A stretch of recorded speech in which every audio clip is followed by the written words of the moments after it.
Okay, so while we may have talked about scientific notation a little bit in advanced, this is something that we're definitely going to talk about here in AP. You are going to use lots of scientific notation in your calculations.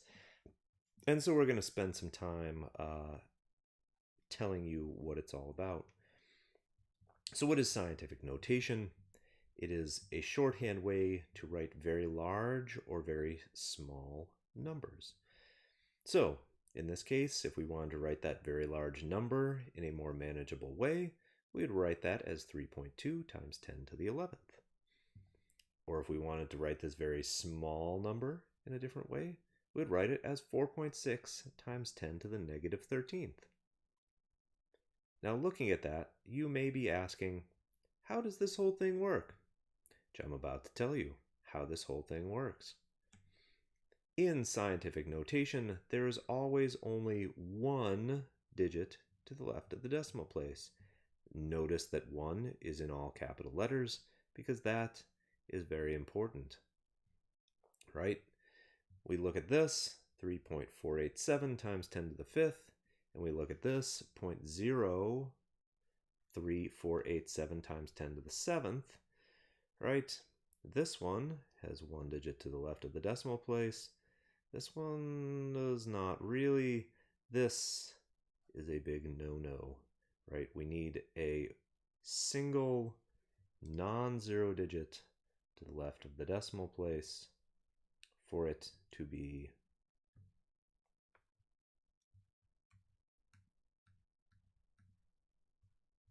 in scientific notation.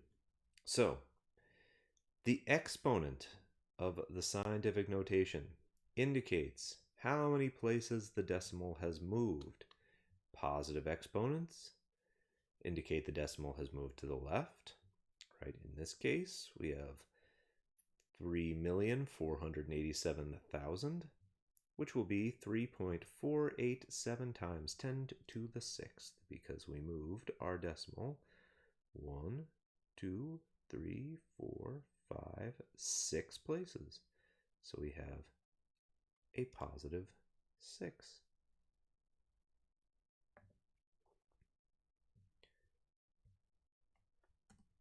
On the other hand, a negative exponent means the decimal has moved to the right. So in this case, small number, we're moving it to the right, 3.487 times 10 to the negative 6th, right? Because in this case, we have moved it 6 places, but we've moved it to the right. 1, 2, 3, 4, 5, 6, right? Giving us a negative 6.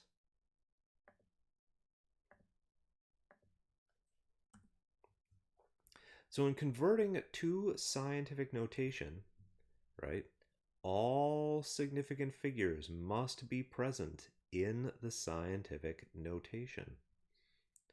Which means in this, right, we only have 3 significant digits, right? No lines, no decimal. And so in our scientific notation, we only have 3 significant digits. However, in a number like this, where all of these digits are significant, right? Because all those zeros are between 2 non-zero digits. Our scientific notation looks like this, which is not really saving any space. However, that is what you would have to do with scientific notation, because all significant digits must be represented. So, math with numbers in scientific notation. I have reminded you this many times last year. I will remind you again and again and again this year that your calculator can do math much faster than you, but it is not smarter than you. And scientific notation is really where this comes in. Because if you have a number, if you have numbers like this, and you put this into your calculator exactly as it is written there, your calculator will give you an answer of lots of numbers, right? 4 times 10 to the 17th. However, when you divide a very large number by a very large number, you do not get an even larger number, you get a small number. So, what you need to remember to do is put a number that looks like that in parentheses, because the actual value of this calculation should be 40 and not whatever that other number was. Right? So always remember that numbers that are represented in significant or scientific notation should go in parentheses when you are doing calculations in your calculator, particularly when you're dividing by something in scientific notation. So that's all I've got.